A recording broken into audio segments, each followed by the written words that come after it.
2013年1月、北京市内。中高年の男女が大勢集まってきました。ここは人口と計画出産を管轄する国の役所です。咱希望有孩子，谁不想要孩子？咱不想要，咱不想给长添麻烦。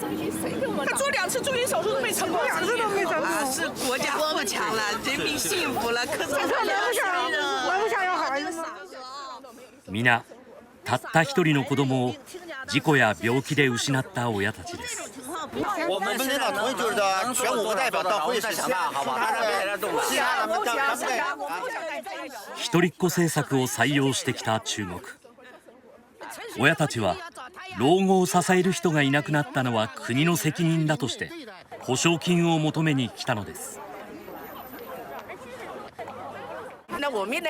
看现在怎么办呢？一个儿子死掉了，我现在住院也没人给你签字啊，怎么办呀？结果是亲儿子的，是个妈妈，想当就要一个我们该如何活下去的说法。一人っ子政策は1979年に始まりました。一部例外はありますが、原則は夫婦一組に子供は1人。人口が多いほど国の武器になると唱えた毛沢東の時代に人口が激増したため抑える必要があったのです。しかしさまざまな問題が起きていました。ある農村を訪ねました。地元政府によって強制的に避妊手術を受けさせられたとネット上で訴えていた柯月蓮さん31歳。拉住我的手，不让我走，是不是那样子拉上车，到藤县人民医院那里推上手术台。柯さんは条件を満たしたため2人目の出産は認められました。しかし3人目の妊娠は違反。地元政府が求めた罰金を払えなかったため今後妊娠しないよう手術させられたのです。体にも後遺症が残りました。生命肯定是要人照顾，是不是？就是他们可以轮流来帮助来照顾自己的父母。農村ではもともと労働力として多くの子供を必要としてきました。社会保障制度も未整備のため老後の生活は子供に頼らざるを得ないのです。这个政策都是害人的，都是杀人，但是他没有取消，我们都希望他取消，去计生业绩来提升他们的官职，然后他们一把手就压下来的。取材後、柯さんに頼まれ車で町まで乗せていくことになりました。ところが村を出てしばらくすると後をずっとつけてくる車があることに気がつきました。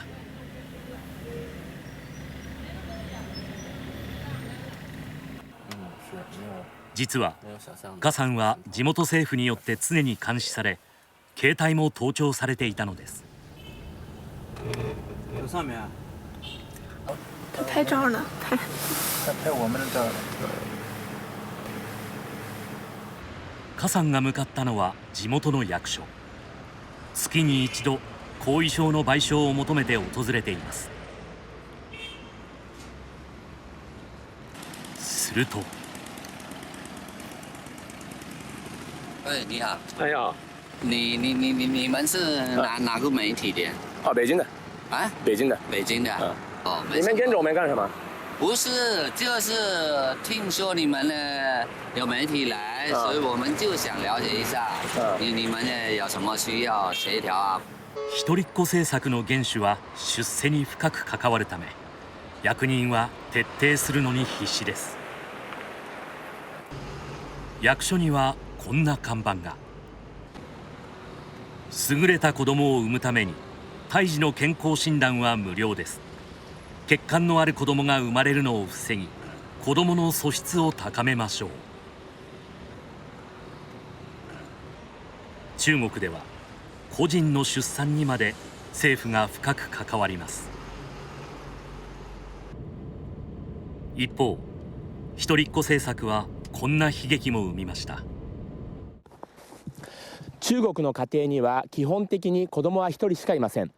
ところがこちらのお宅には48人もの子供が暮らしています。実はこの家の夫婦は親に捨てられた孤児を引き取って育てています。その多くが障害児。1人しか産めないために捨てられてしまうケースが珍しくないのです。彼らは戸籍がなく行政サービスも受けられません。夫婦はそうした現実を伝えるためテレビ東京の取材を受ける予定でした。しかし当日になって突然連絡が取れなくなったのです。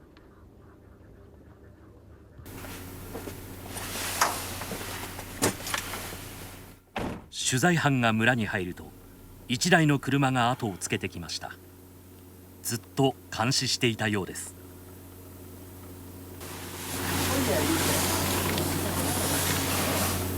为什么你们那个一直监视我们呢？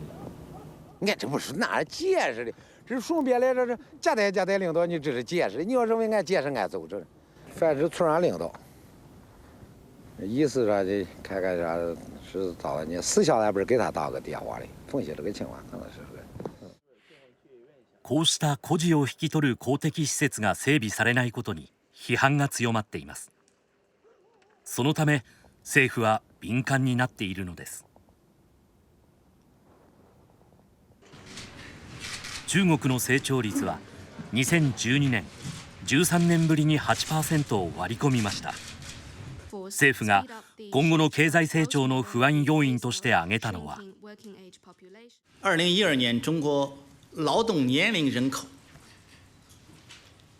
相当长时期第一次出现了绝对下降。这个我们确实要高度重视这件事情。実は一人っ子政策にもかかわらず中国の総人口は増え続けていました。一方、働き手の中核となる15歳から59歳の人口が初めて減少したのです。人口が増えて労働力が減るというジレンマ。そんな中、新たな問題が。甘粛省酒泉市。国が試験的に2人目の子供を認めてきた地域です。地元政府が条件付きで認める他の地域と違い、ここはいわば国家公認というわけです。